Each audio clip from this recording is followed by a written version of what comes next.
Hi everyone, this is Sintija. We are having online debates again. It's been quite a while, and this is why we are here. And in this panel, you see me. I am going to be moderator of today's debate. You also see our amazing debaters, Kristofer and Anna. Kristofer is going to be a proposition in today's motion that you're going to hear in a moment, and Anna is going to debate in opposition.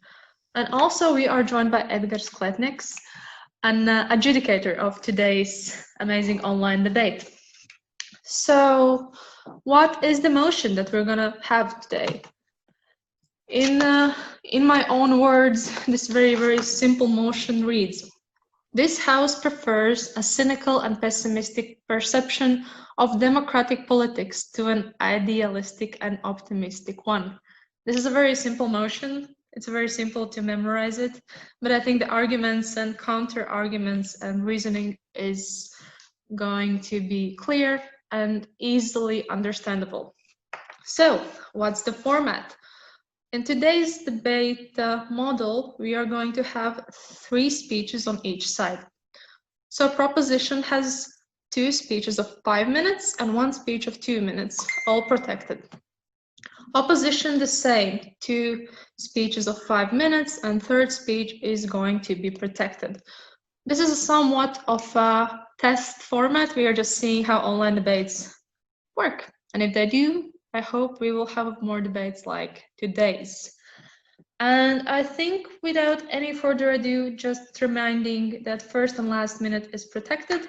If speakers want to ask questions, they are using emoticons or reactions, and the last 2 speeches are protected and no questions are allowed. And once debates finishes and we have heard all the amazing arguments from both sides, Edgars is going to give his verdict on who won today's debate. So this is not just for fun, this is a competition, a very strong one. This is what we do on Saturday evenings. Okay, without any further ado, I am going to give the floor to the first speaker and the only speaker from side proposition today, Kristofers, who is proposing. And before that, debaters do not represent motions themselves necessarily. This is a debate where we just debate. And yeah, the floor is yours, Kristofer. Thank you. I hope you can hear me well. So I'm going to start. Ladies and gentlemen, this debate is not about couch potatoes who are saying that everything is simply bad. This is about recognizing the vices and imperfections of human nature that democracy by itself as a political system cannot avert. So what do we mean by cynical and pessimistic perception in this debate? We do not mean people thinking that there is a necessity to change the democratic system in favor of another, for example, an autocracy or technocracy. This debate is about thinking and perceiving politicians having selfish interests and often being quite greedy, right? This is seeing the average voter as not as competent a decision maker when they're in the voting booth, right? So therefore, you will hear 3 arguments coming from proposition here today. Firstly, I'm going to talk about why we get more accountability from politicians on our side of the House. Secondly, why this perception benefits minorities. And thirdly, why I get more civic engagement on my side of the House. Now, on to the first argument in this debate, why we get more accountability from politicians. Nowadays, we see that often when voters pick their favorite, they believe in everything that this candidate tells them. So why does this not happen exclusively on our side of the House? 3 points on their mechanism. First, we believe that politicians will now know that there's this inclination of being more skeptical and cynical towards their policy proposals. So we believe that their promises will not be so far-fetched. They're going to be a lot more reasonable in the things that they offer their voters before an election, because they believe that, because they see now that voters are not going to believe everything they're going to say because they're more pessimistic and cynical. Secondly, we see that the voters are more likely to pay attention to politicians' private dealings that are likely to influence the way how they govern the country. We believe that on our side of the house, people are finally going to recognize that money and power is what dictates politics, and there is no such thing as serving the people, right? We believe that on our side of the house, for example, it is much more likely that people will pay attention to corruption scandals of Benjamin Netanyahu and Bolsonaro, and we believe that's a good thing. Third point under this is we believe that it is much less likely that politicians are going to encroach on other branches of a democratic government, right? We believe that on our side of the house, at least, when people are cynical and pessimistic, they're not going to take these freedoms for granted. Therefore, it is much less likely that, examples like the PIS party in Poland packing the courts with their own favorable judges is far less likely in our side of the house, because somebody is going to ring the alarm bell as long as they feel something is off. I'll take that question before I move on. Can you please explain why do you think that people can question the validity of democracy and question everything around them only if they have a pessimistic perception of the politics? Why is it possible? Why is it possible on our side of the house? We believe that, this is what the motion is proposing. We're not saying that we're going to repeal democracy with an entirely different regime. We're going to say that, yes, in some instances, the doubt that will be casted on politicians will have no grounds. However, we believe it is better than not questioning these politicians at all. So why is my first argument important? Two main reasons. First, we get more realistic policy proposals that are actually, should be voted on. And secondly, politicians are more likely to themselves abide by democratic norms and not going to, step out of line because they know that they can receive a lot of backlash. Now, to the second argument in this debate about why we benefit minorities. We see that democracy is a spectrum and it is not by itself liberal. Therefore, often those that are outvoted are not actually helped. So there are two main reasons why we benefit minorities on our side of the house. First, people will recognize that politicians do not have, their best interests in their minds, and that they are not there to represent the whole nation. Usually, they target their own specific group, based on their origin, faith, or economic class, that is going to ensure that they are going to be re-elected again. When minorities often vote, they vote for the wrong politician because they're too optimistic in the things that these politicians promise. They see these politicians in too good of a light. Secondly, we believe it's less likely that there will be subtle disenfranchisement of people through voter suppression or discrimination once people, even if they falsely accuse government of doing so, it's much better because then we do not have to deal with the disastrous consequences. Ladies and gentlemen, politicians do not always have the best interests in mind. I'm incredibly proud to propose. Thank you, Kristofers. That was the first speech from Side Proposition, today represented by Kristofers Krūmiņš. And again, it's so fun to switch from Latvian to English just like that. But that is the first speech we saw. Just a reminder, I asked the debaters themselves keep the time because I think me interrupting you is just gonna get too messy. But that's the thing. And again, debaters do not represent their own views necessarily. But if you want to find out more, ask them on their homepage. I don't know, www.annakurlova.com. Yeah, Anna, with my horrible joke, the floor is yours.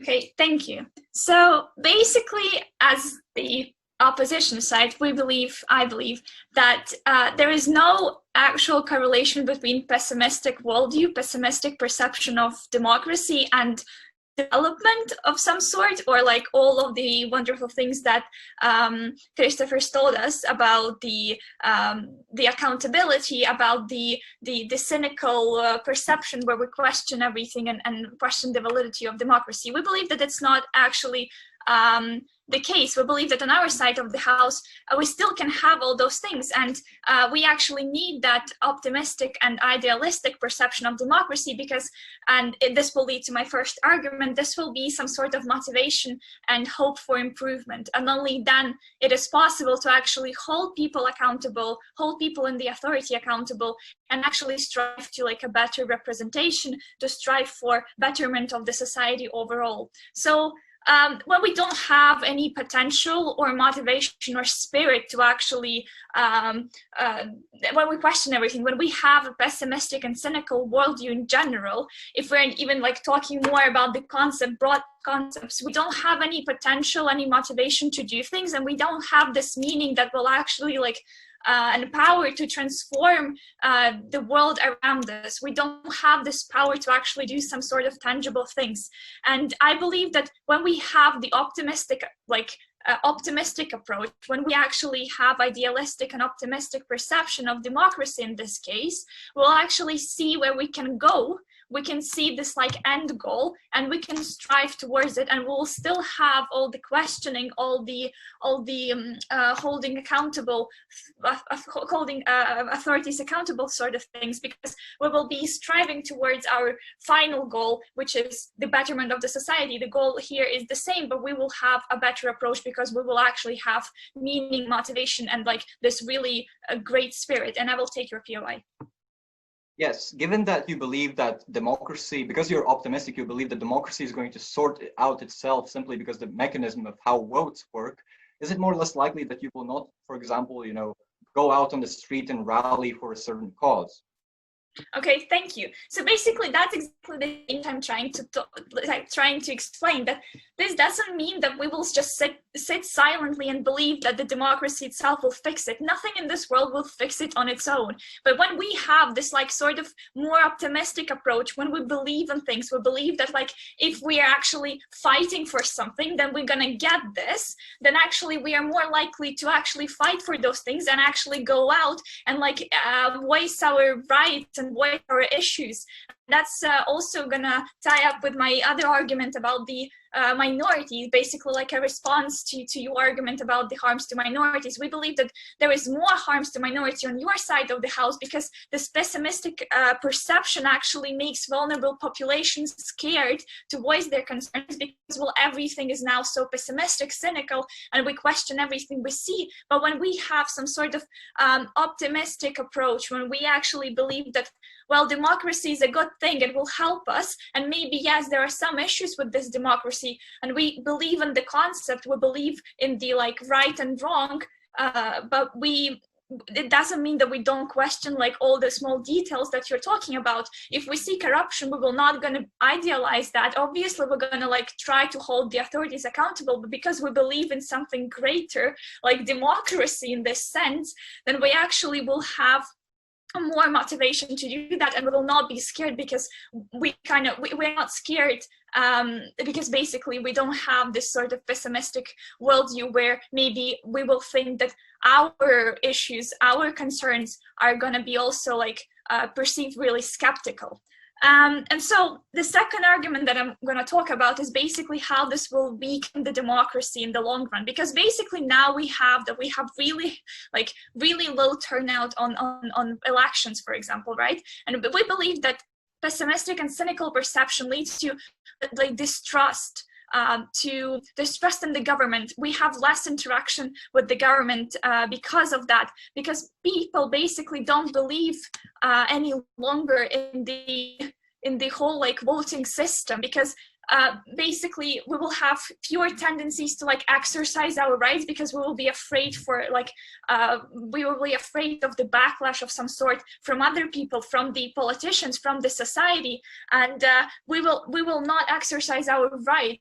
We will actually be scared to voice our concerns, and it doesn't really apply only to the minorities or like vulnerable group of people. It will be also the case with the ordinary people, with the regular people, because we believe that basically we will not have the opportunity to like voice our concerns. Sorry about the time. So yes. Thank you very much. And this was the first round of speeches. As I said in the beginning, we are going to have 2 rounds of 5-minute speeches. And after that, each debater will have 2 minutes for a sort of summary speech where they will say why their side won. And as the second round of speeches is starting, Kristofer, the floor is yours once you are ready.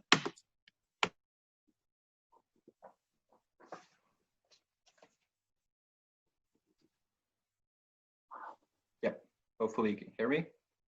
Let's start. Ladies and gentlemen, we do not want to live in the make-believe world of team opposition, and nor should voters when they listen to the promises of their politicians. Therefore, in my speech, before I move on to the third argument coming from proposition, I will have 3 distinct points of rebuttal. So the first one is about motivation and hope that opposition so much like to talk about. 2 responses to this. First, we believe that it is not the optimism that gets you out of your house and go on to, campaign for a certain issue or actually vote. It's much more like anger or irritation with, with the current establishment or how the affairs are going. You're much more likely to be willing to actually affect how the status quo works if you're angry about something, if you're cynical, if you're irritated about the current state of affairs. Second response is that they try to wiggle the word of optimism, what it actually means. Optimism means that you're going to sit back and wait till everything sorts out by itself. Even though democracy is the best political mechanism that we have currently devised, it is not going to, tackle all the issues like, I don't know, climate change, like police brutality. That has happened in so many places where democracy isn't actually instated, but democracy itself hasn't been able to sort this out. Then they try to come back at the point of minorities. They told us that minorities are simply, too scared to vote in the first place, and that this grain of optimism would actually help them a lot. I just have one response. We believe in the logical chain that goes like this. Minorities vote because they are, discriminated a lot against. They suffer from voter suppression where they literally close out, polling stations in socioeconomically deprived areas. They don't go out to vote because politicians simply don't care about them and don't talk about them in their campaigns, right? So we make it better on our side of the house because at least all people around them and the minorities themselves can at least recognize the fact that the democracy they're living in is not as inclusive as it would seem at first, right? We believe that this grain of, pessimism and cynical attitude is better because you want to change at least the current state of affairs that is not going to end in the best possible way. Then they talked about turnout and some long run democratic trends. So just one response to this. Yes, we admit that there are problems with voter turnout in many instances, right? However, we believe that is because of people's habits, because they're more likely to vote or not vote based on how their families act, or whether or not they're educated or not. We don't believe that this debate actually tackles the voter turnout issue itself. However, again, it might be even better on our side of the house because, as I again said, anger and frustration and bad emotions are much more likely to evoke a response from individuals. Now, to the third substantive point coming from proposition team, how we actually get more civic engagement. And this partly tackles some of the points mentioned by the first proposition speaker. People see politics as something completely separate from their lives. They often believe that politicians have their own jobs and that they have to simply turn out every 4 years. We believe that this is not enough and that pessimistic attitudes actually help people be more outspoken and campaign about certain issues. So 3 reasons why this is true. First, we believe that the myth that the average voter is smart and that they are going to go out on the elections and sort everything out is simply a myth that has to be dispelled, right? The average voter probably read Sputnik and believed that the coronavirus was developed in a lab in Latvia, or they believe that Juncker and Merkel are going to seize the whole of EU.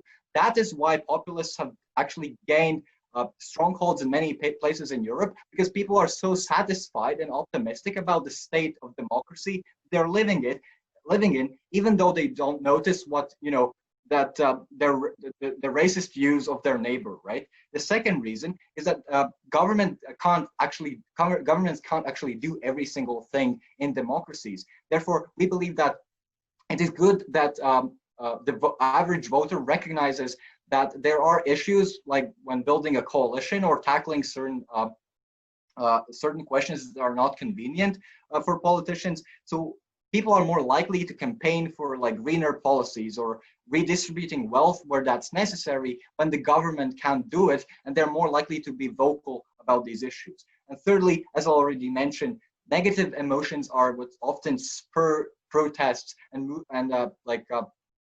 grassroots movements that are able to achieve change. Because we don't believe in a perfect world, we would rather see people point out those flaws. Therefore, we're incredibly proud to propose. Thank you very much. This was second and also last substantive speech from side proposition. And with that being said, now the turn of speaking goes to Anna, but I'm gonna explain what's gonna happen after Anna's second speech. There's gonna be a reply speeches, let's call them that. 2-minute speeches for each side, where each side is gonna reason why they won. And the first reply speech is gonna be given by Anna, and the last by Kristofer, because Kristofer started this debate and he is also have the final word. Anna, the floor is yours. Sorry, accidentally muted myself. So I'm gonna start with a few points of rebuttal that we heard from the government's second speech. So, sorry, first speech, second, sorry. So basically, the first point was that the hope doesn't really get us out on the streets and actually get us fight for the causes we believe in. Well, we believe that this is not true, because people naturally will not just have this like willingness to struggle and actually fight if they don't believe in something greater in their cause and they don't see the potential that they can actually change something. And that like sort of potential that people see, that's exactly what we mean by like idealistic and optimistic perception, because that's something that you imagine yourself like, oh, I'm gonna go out, I'm gonna fight for my rights, or I'm gonna voice my concerns because I believe that like in democratic society, in democratic countries, I will be heard and maybe this will change something. This is exactly what we see as idealistic and optimistic perception. And basically without this, we're not going to have any impact and any changes to the society, to the political systems in the long run. Yes, sure, anger and all the other emotions that was mentioned by the government, yes, they will help you like get out of your comfort zone maybe for a while, but like you will give up quite quickly, because well, basically there is no, it's like it's just going to work in the short run. It's not going to work in like long run, because you will not have this sort of like bigger picture and something that you strive for, right? So basically that actually also tackles the points that we've heard from the government, that optimistic perception is just basically doing nothing and sitting and believing that democracy will fix itself, right? We don't believe, and we're not saying here on our side of the house that democracy is perfect. No, it's not. But we believe that like with our sort of perception, we can take the actions and like we will actually take the right actions, so to say, to actually have this, like we will have the potential to change some things, right? So before I move on, yes, sure, do you have like? Don't you think that is more likely with a more pessimistic and cynical populace, that politicians themselves are more incentivized towards not encroaching on certain freedoms or liberties? Okay, thank you. Well, actually, okay, I'm going to talk about this first. So we believe that actually if we're holding people accountable, it doesn't mean that we have to be like angry, that we have to be frustrated, right? If we believe in something so much, and if the society is really optimistic and kind of like idealistic of democracy in general, and we believe that there is something greater, we can still hold people accountable. And if somebody is infringing our rights, we can still say, no, don't do that. We can still go out and fight for our rights. And we don't think that this is something that happens only on your side of the house. And it seems that your case is basically that this happens only on your side of the house, and on our side of the house we just see stay at home and be happy and just like don't care about our rights, our like, I know, priorities and issues. No, we still have all those things, and people will still be held accountable. Democracy is still going to be like developing in some sort, like if we have corruption, if we have some sort of manipulation coming from above, we will still be trying to tackle that, but we will have this sort of like hope, because we will be more optimistic in something, like we will have this something bigger to believe in, and because we have this end goal and it's really clear for us, we'll actually have more like emotional power, emotional energy to actually go out and fight for our rights and protect others in our society, right? So my third argument in my speech is going to be, so we talked about the motivation, we talked about the harms that it weakens democracy, and we have, like, even now we have less turnout, so it's going quite badly, right? We talked about the minorities. So the last argument I want to talk about is basically the impacts for the society. So basically we believe that when people have less trust in democratic processes, what's basically happening on your side of the house, they kind of more on themselves. We don't have this like community feeling. We don't have this like, I don't know, comradeship, some sort of, I don't know, we don't have people who believe in themselves, who actually want to work together to achieve something, because everybody is just like, oh yeah, we're so cynical, we're so skeptical, we don't believe in anything, we don't believe in democracy, we don't believe that anything works, so I'm just gonna be on my own, I'm gonna be my own man, I'm gonna rely only on myself and do everything as I wish, right? And so basically we will have this kind of movement towards, so instead of solving everything together and having like actions and like provoke some changes, people will be just on their own, and on your own you cannot actually change anything. So in the end we're going to have this like huge impact on the society, that people will be less engaging, and we think that this is detrimental to any society in general. So thank you. Thank you very much. And with this speech, we have concluded the part where debaters get to present their substantive arguments. So now we are going to have reply speeches. And as I mentioned before, the first reply speech is going to be given by Anna, because she was in the opposition, and the last one is going to be given by Kristofers. During the reply speeches, debaters cannot ask the other side questions. Therefore, 2 minutes of uninterrupted speeches. And after that, we are going to hear from our amazing judge, Edgars, who hopefully is still there. His evaluation of today's debate, who won, why, and what were the best and not so best parts of this debate. But I think the whole debate was great, so we're just going to hear praises, praises, praises.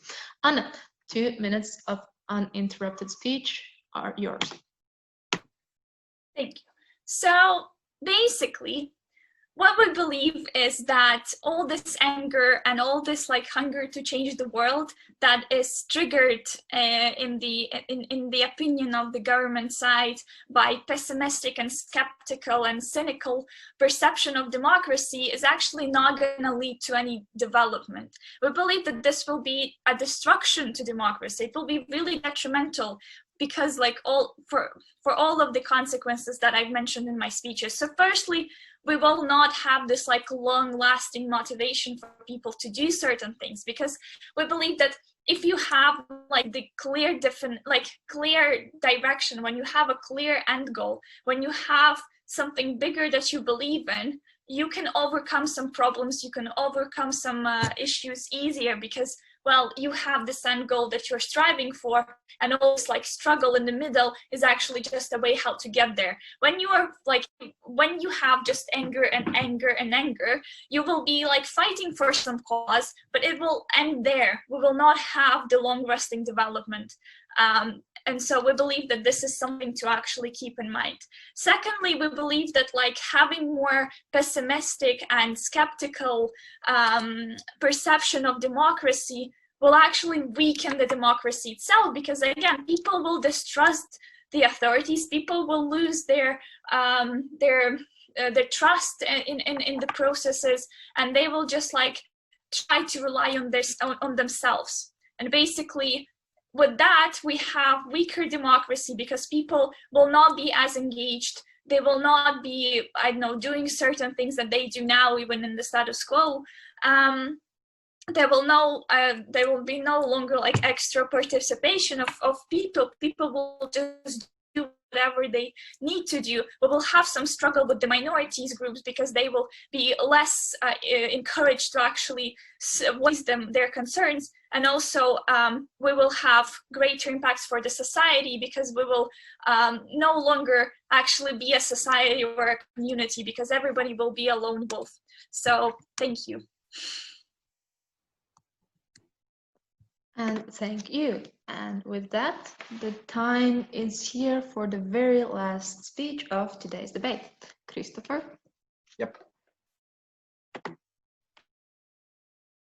Ladies and gentlemen, we do not wish the opposition to wake up in a world where independent courts do not exist, where parliaments are full of populists, and where one morning when you wake up, you find out that you're no longer part of the EU.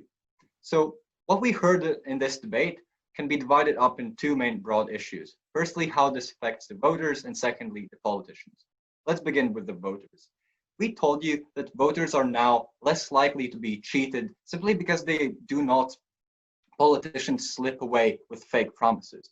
We told you that they're more likely to be angered and incentivized to go out on the streets to protest and eventually go to the voting booth because they do not rely on other reasonable voters to sort everything out for themselves. They do not rely on democracy itself resorting everything out. Now, about the politicians, we believe it's better for everyone to question their every move, their every bank account, their every foreign trip, and even if that sometimes means, yes, falsely accusing their children of some sort of shady deals, we believe it's better to have that in our house because we can at least avert the worst things of squandering government money and averting the worst instances of misappropriating public funds. We believe that fewer populistic promises are offered on our side of the house by the politicians themselves, because now when they say that, yes, we're going to increase the spending on the military, but decrease the taxes, there might at least be someone in the audience who will have the courage to ask, yes, but how is that going to work even, right? So ladies and gentlemen, because democracy without checks and balances and with a grain of pessimism cannot work, we're incredibly proud to propose. And thank you, Kristofers. We have heard all speeches, all 6 of them. And with that being said, in a minute, I'm going to give the floor to Edgars, who is our today's adjudicator. But before that, to remind what we were debating today about, today's motion reads, this House prefers a cynical and pessimistic perception of democratic politics to an idealistic and optimistic one. That was our today's motion. Proposition was represented by Kristofers and opposition by Anna, none of which do or do not represent their own personal views. And now I'm going to give the floor to Edgars, who is a debater with more than 10 years of debate experience, if I'm not wrong. Edgars has also coached Team Latvia and many, many individuals around Latvia. So I think his take on today's debate is going to be a very valuable one. Edgars, the floor is yours. It's 12 years now, but that's okay. I thank the both speakers for this debate, which I found of appreciable, high quality. I have made a decision. Luckily, in debates, decisions are made a lot quicker than in US elections. And my decision went that I award the win to the team proposition. Here is briefly why I made that decision. So let's look at what both sides generally agree with. So both sides agree that accountability is a good thing, that considering the interests of minorities is also a good thing, among other things. So both sides are striving to optimize these things, make them better, or at least keep them. So this is how both sides interpreted these goals. So whichever side wins this, most likely also won that debate, which was true here. So in proposition, we hear that What cynicism, pessimism means is that these individuals, voters, will be less inclined to believe in what politicians are saying. They'll be less inclined to believe in the kind of stories they're trying to sell or the kind of promises they're making. They're also less likely to believe in, I don't know, their character or something like that. So they're basically thinking these guys might be crooks. At least that's what I understood what proposition was selling. So that in turn, probably and sometimes going to mean that voters are going to ask more questions, are going to be more frustrated or more angry about this, which could result in some protests or maybe some, I guess, politicians being voted out if they're shady. Okay, that much is clear. So let's see what opposition replied to this. From what I understood, opposition took a clever but a risky route, where they said that exactly the same accountability or regard to minority rights can also exist by having optimism. Now, this is a clever thing to do in debates, because if you can achieve the same goals as the other side and also get your stuff, then you're probably going to win. It's also a risky one, because you have to definitely show that there is a difference or there's no difference between what both sides are achieving. And this is unfortunately my issue with opposition, although I appreciate the risk taken, is that it's not clear to me that it definitely must be the case that the same regard, same consideration to like accountability or regards to minority rights is going to be taken. Because I heard more illustrations, more reasons to believe that individuals will change their behavior, right? They will be more angry, they'll be more frustrated, they're going to be more critical about stuff, right? So I think that marginally we will get better accountability and regards to minority rights in proposition. But that wasn't the only thing the opposition said. Opposition also talked about the necessity of optimism for the survival of democracy or us living in a homogeneous society. Here, I think this argument could have been a bit more developed in the way that I wanted to hear more why definitely through optimism this can be achieved, and why it's not just problematic if some people are cynical or pessimistic. And also I want to hear why this is definitely important, because in the end, I do not believe that, you know, the fate of democracy will be sealed, let's say that, if people are not as optimistic. So this explains why I marginally prefer proposition's case, is because I marginally believe that accountability is going to have some improvements, and that in certain cases, some minorities' interests will also be more represented, maybe sometimes. That's by slim margin, basically. So that's why I awarded proposition to win. Although I think this was a good debate, I want to give two general pieces of feedback to both speakers, also to those who were listening, so they can take it away. So the first one, I wanted the both of you to be more clear about the terms of this debate. I wanted, ideally, after the first two speeches, there must be a complete understanding what cynical or optimistic means. Meaning that there's no, you know, this kind of fight about, no, this is not what not being optimistic means, or, you know, no, this is not only what cynical is. I wanted there to be a complete understanding to state the terms of the fight so that it's pretty much clear and we can move on. So it is advantageous always in debates to agree to a reasonable definition that's not skewed to one or the other side. So once you have this middle ground, a reasonable definition, what you think reasonably being cynical or optimistic is, you can then start doing your case. So that's something that I kind of wish was more present in this debate. The second point of feedback is about examples. I am a simple man. All I want to hear are a couple of examples from real life, preferably. So I wished I could have heard examples of, let's say, elections that were characterized as being, you know, inspired by optimism.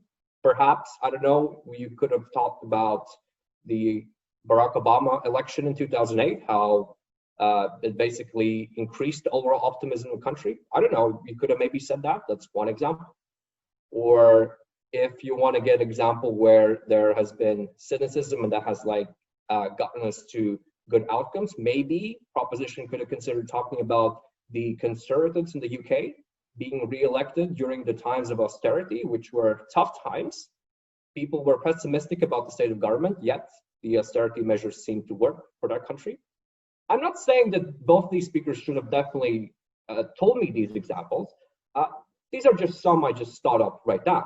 I'm just saying generally in debates, it's good to, illustrate stuff with what's happened in the real world. And here, since we're talking about democracy, probably something that should have been done is just, mention me a couple of elections.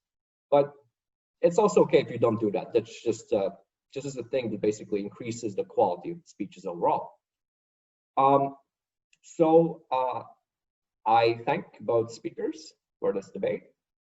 And if there are any questions, are we taking questions or are we just? I think it's fine if speakers would like to share something more. And if not, I have a question. Well, maybe they think about individual questions. For viewers less familiar with adjudicating debates, Edgars, what are some of the few main things you recommend, or when you adjudicate debates, what are a few of the main things you always keep in mind? Just for regular viewers less familiar with adjudicating debates. So whenever we hear something we disagree with or not entirely agree with, we have a tendency to basically, there's this silent voice in our heads which says, nah, this is wrong, no way. This person doesn't know what he or she's speaking about. As a judge, and also generally that's a good practice in life, you have to tell that voice in your head to shut up, there's just to keep silent and really observe what that speaker is presenting you. Because let me tell you something, no one knows everything. The possibility for you to learn something new or get a new perspective in life or through debating can only be increased if you listen to people and if you are open to their ideas. That's the only way. If you don't do that, then, well, I just feel sorry for you. Cool. I think that's a great thing to keep in mind. And I have a question to debaters as well. What do you yourself think about the motion? Did you feel that your side was less simpler, or any of the sides were less or more balanced? What did you think about your own position? Your comments on this debate.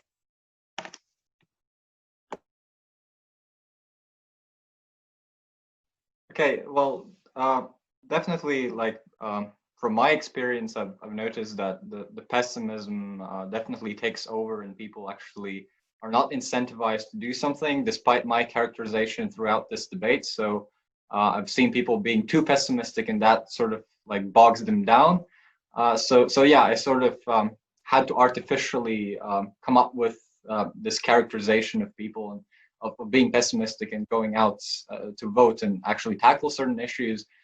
So I think this is just one example of showing how in debates, not every mechanism can work maybe in real world, but you have to still have to be convincing in explaining how it might work, and still you have to respond to this even though it seems maybe counterintuitive in many instances. For me, it was the case that basically to come up with the arguments for my side, I had to come up with the arguments for the other side and then kind of flip them, because on its own, if you just defend optimist and idealistic perception of democracy, it's I don't know, maybe I just didn't think that really, I know, if I spend more time thinking about that, maybe I would come up with more independent arguments, independent from the government's case. But I think sometimes it's also helpful to think of other sides' arguments and just flip them, because in this debate, kind of the motivation argument was more or less independent, but all the other stuff was just flipped. Cool. I think if there are no more comments and questions, I thank all of you, first of all, for debating on Saturday evening, even though maybe we don't have too many alternatives. I'm just joking. I'm trying to do horrible jokes today. I mean, I don't know. But yeah, thank you all for being here. And I think this is quite successful. We are, of course, gonna have a discussion as well on what can be improved. But overall, I think there's a reason to continue this. I've been missing debates and you showed a good example. So thank you all, and thank you, Edgars, for your comments. And with that, I'm gonna finish this recording. And